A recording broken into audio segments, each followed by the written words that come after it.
Okay. Hello. Hi. Me and my group here, we're studying the atmospheres of different planets to better understand our own atmosphere. And for that matter, we study Mars' atmosphere and Venus's. And we're going to compare that to Earth. And basically the setup, and this is a lab experiment. The setup we have here are previously three different bottles, as you can see, and we cut them up, and we cut them up, right? And so yeah, this was a 2-liter bottle, this was a water bottle, and this was a smaller water bottle.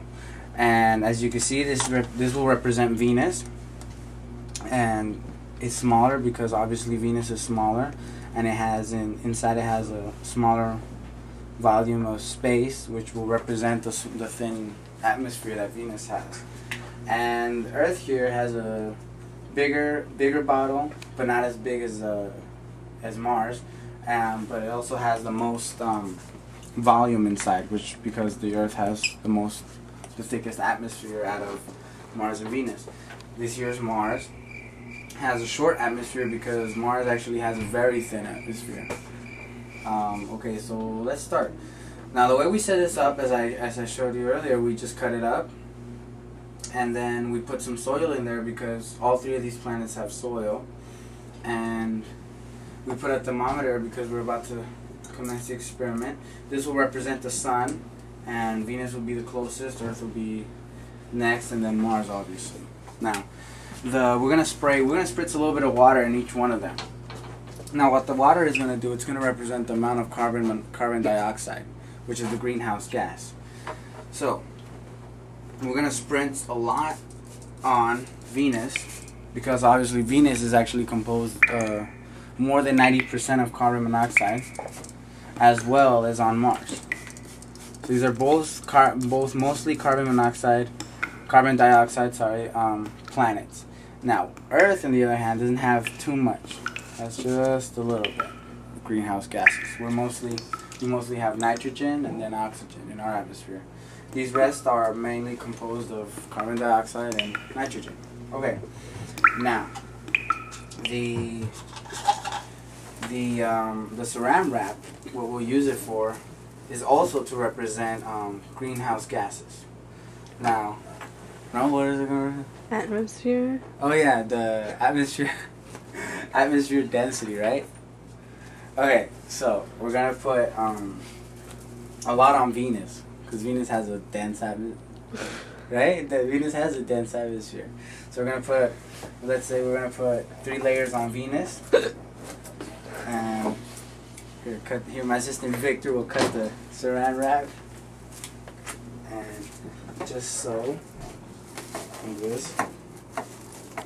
We're back. And now we have set up the experiment. As you can see, this lamp represents the Sun, this represents the planet as shown here, Venus, Earth, Mars. Now, Venus is closest to the Sun, Earth is next, then Mars.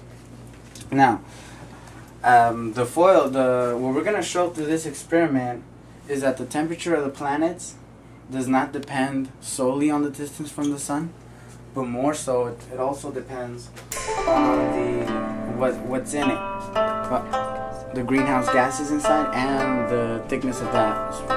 And this is very important because as you can see, if you have a very thin atmosphere, because we only have one Saran wrap layer on this one, and a lot of greenhouse gases as represented by the water, the temperature will rise really quick. Because the UV rays from the Sun will penetrate into the planet and just cook it up, and that's what we found out from our research, and this is what our experiment will show. Now, as you can see here on Earth, if you don't have that much greenhouse gases and you have a pretty good atmosphere, that won't happen. It will stay a good enough temperature for us to live in, as you can see here. Now here in Mars has a thin one as well, but not as thin as Venus though. And it has tons and tons and tons of carbon dioxide. So much so that even as you can see, as planets, just like the Earth, have a winter time and a summertime.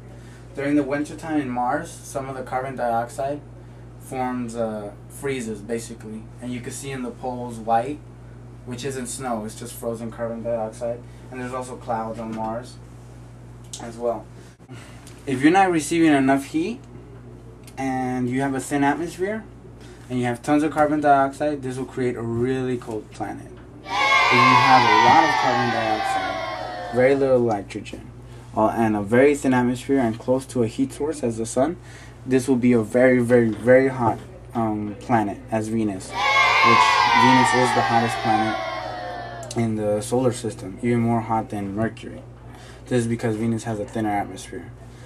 And Earth is a special planet, and it has just enough, the thickness of the atmosphere is just right, doesn't have too many carbon dioxide, and it's just the right distance from the sun, and this enables Earth to have life. Now, through our research and our experiment, we have found out that if we keep polluting our planet with more carbon dioxide, what will eventually happen is one of the two things.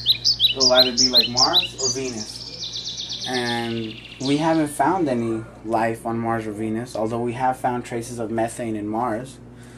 But there's no life. Humans can't live there, animals can't live there, no plants can live there. So that's what happens when there's too much carbon dioxide. And, now Venus is the planet that has the atmosphere most similar to Earth. It has, as you know, Earth has about 70% nitrogen and 21% carbon, 21% oxygen, and 70-something% nitrogen. Versus Venus. Venus has 96% carbon dioxide and 20-something% nitrogen. So you can see the similarities.